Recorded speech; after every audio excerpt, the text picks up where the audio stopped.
I was at Huairu. I was at the NGO conference. In those dates, I was actually in Beijing. I attended both the Huairu NGO Forum and the Fourth World Conference on Women. I was shuttling between Beijing City and Huairu. Huairu is where the NGO Forum for the Beijing conference took place, and Beijing was where the official conference took place. Some of us were attending both conferences, both the official conference and the NGO Forum. I was in Beijing. I was in Huairu, although I stayed in a hotel in Beijing. I was too young to understand what the Beijing conference was. Imagine coming to a country that was so unknown, to a young Costa Rican activist, and meeting not only this incredible country with such a rich history, but thousands of women from all over the world that were as excited. I think there were about 1 million pot plants decorating the streets of Beijing. And there were all these banners about welcoming us, and it had the three sort of catchwords of all the UN Women's Conference: equality, development, and peace. But the Chinese added a fourth one, and that was friendship. I remember feeling, my God, this is such a historic moment. This is such a historic experience, and I have the privilege of being here. How lucky am I? It was the experience of a lifetime, particularly for those of us who were young, and we had been looking forward to it for so long. And there were our mentors and teachers, and it was like a crash course on feminism and women's rights and women's human rights and so many issues. It was decades of organizing from the grassroots up that brought us to that time, to 1995. It didn't just happen. You kind of have to locate Beijing in the historical context of, first of all, that it was preceded by 3 World Women's Conferences. And especially the World Conference on Human Rights, I think, established an important baseline in saying that women's rights are human rights, which seems so ridiculous that you have to fight for that sentence. But at that time in 1995, that was a huge victory. India had been participating in all the international stuff between those 2 decades, but also within the country.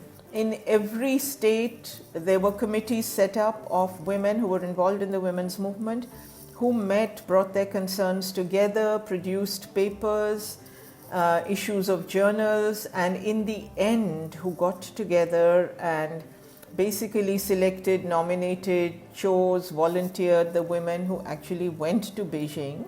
And through those 2 decades, I think the women's movement, or women's movements, feminist movements, really grew in terms of their maturity, in terms of from sort of hardcore confrontations in Mexico City, especially ideologically between Western feminists who, in particular US feminists, who sort of conveyed a kind of liberal feminism and a non-understanding of Southern feminist voices, to gradually a much better understanding of and respect for the diversity. It was a process that actually democratized the participation in a critical global advocacy space in a way that had never been thought about before or focused on before. There was a kind of an upsurge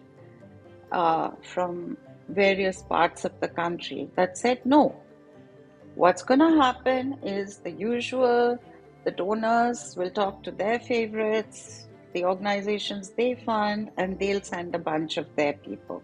No, we don't want it that way. Almost every country had like a coordinating committee for Beijing. In every country in the region, very diverse women got together with the question, what are the demands that we want to take to Beijing? What we want the governments to agree on? What are the issues that we care about? And we did a project because Older feminists always said, young feminists, what do you want? You not even know what you want. And we knew very well what we wanted. So, for example, one of the things that happened at Beijing was the presence of Dalit women, that is, women of so-called untouchable castes. And it was the start of their mobilizing as connected groups and setting up a very important group called the National Federation of Dalit Women, headed by a woman called Ruth Manorama.